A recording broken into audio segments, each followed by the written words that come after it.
problème ne peut pas se poser en ces termes-là. D'abord parce que l'élection présidentielle aura lieu dans 2 ans, maximum, mais aussi et surtout parce que ce n'est pas opportun d'en parler maintenant. Quoi qu'il en soit, notre parti politique, Alliance, désignera un candidat pour aller à l'élection présidentielle.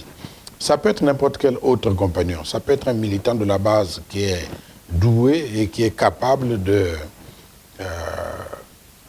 mener, n'est-ce pas, le Congo vers les hauts sommets. Mais ce qui est important, c'est donc cela, puisque le dispositif constitutionnel est tout à fait clair. On crée un parti politique pour la conquête et la gestion pacifique du pouvoir. Sauf que chez nous, dans le parti, ce n'est pas un individu qui se présente, c'est le parti qui désigne lequel des compagnons est à même de défendre les couleurs du parti. Mais si le parti, à ce moment-là, décide que c'est M. Mabio Mavunguzinga qui sera le candidat, eh bien je le ferai avec beaucoup de dévouement, mais surtout beaucoup d'engagement.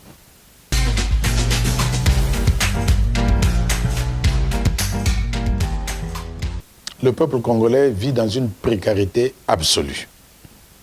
Ensuite, parce que les institutions de la République, quoi qu'on en dise, ne tournent pas comme ça devrait se passer dans un pays démocratique. À partir de ce moment-là, je crois qu'il faut tout simplement nous décider à envoyer quelqu'un, envoyer au feu, quelqu'un qui est capable de défendre non seulement le parti Alliance, mais le peuple congolais. Nous venons et nous assistons au jour le jour au dépérissement de la situation dans tous les secteurs d'activité de notre pays. Que vous preniez l'éducation, la santé, l'agriculture, rien ne marche en vérité. Donc, cet échec cuisant du PCT nous permet de nous dire que demain, nous pourrions faire mieux. Le PCT est au pouvoir depuis 56 ans. Mais quand vous parlez du PCT, ça veut dire quoi? Ça veut dire que ça va du chef du village, chef du quartier, jusqu'à la présidence de la République, tout le monde est PCT. Et pourtant, rien ne marche. Il va donc falloir qu'on s'arrête pour se dire non, nous devons apporter une autre image de ce que le Congo doit être demain. En commençant tout simplement par la restauration de l'unité nationale. En continuant par l'école, qui doit être une école d'excellence. Mais ce n'est pas un bâtiment qu'on construit quelque part, on dit c'est une école d'excellence, alors que tout le reste de la société ou de l'école patauge dans la boue. Il ne faut pas qu'il y ait aujourd'hui 2 poids, 2 mesures.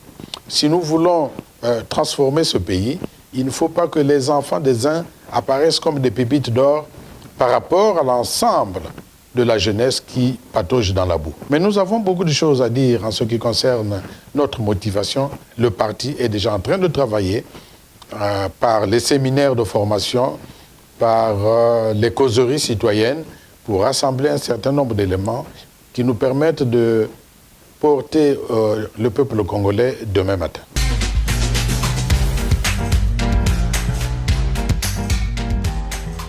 Je ne suis pas d'accord lorsqu'on dit que certains pays nous servent de modèle. Justement, il faut fuir ces modèles-là de démocratie. C'est un peu comme disait le président Lissouba que chez nous, celui qui perd ne doit pas tout perdre, mais celui qui gagne ne doit pas non plus tout gagner. Parce que chez nous, dans nos principes, dans notre culture, qui est notre ADN, c'est un pour tous, tous pour un. Dans notre culture, c'est que même quand un parent va à la chasse, quand il revient, dans tous les foyers qui constituent le village, il y a toujours un bout de viande qu'on envoie. C'est pour ça qu'il nous faut nous adapter plutôt à nos réalités locales. Et je voudrais à ce sujet dire que ce n'est pas la démocratie donc qui doit s'adapter à nous, c'est nous qui devrions nous adapter à ces donnes démocratiques. Mais je me dis toujours que nous trouverons, le moment venu, le temps d'expliquer au peuple congolais ce que nous entendons par gestion participative du pouvoir. C'est-à-dire que celui qui gagne, il a gagné, mais il faut pour autant donner un certain nombre de postes de responsabilité à l'opposition, que ce soit au gouvernement, que ce soit à l'Assemblée nationale, que ce soit au Sénat, bref, dans toutes les institutions. C'est cela, le Congolais.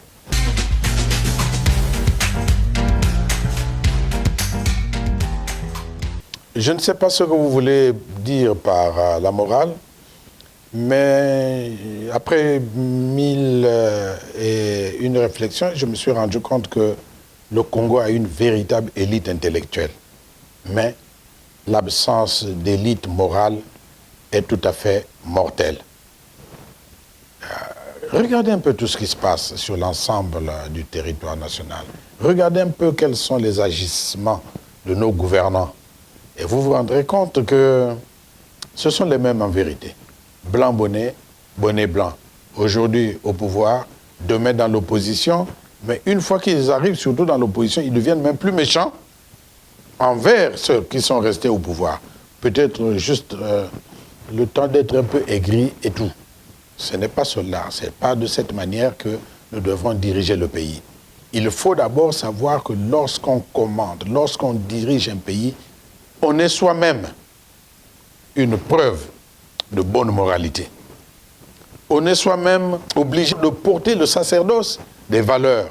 Or, au pouvoir, on ne promeut pas les valeurs, mais surtout quand on est dans l'opposition, on commence à beaucoup critiquer maintenant ceux qui sont restés au pouvoir. Nous devrons tous, chacun en ce qui le concerne, d'être un modèle de probité morale.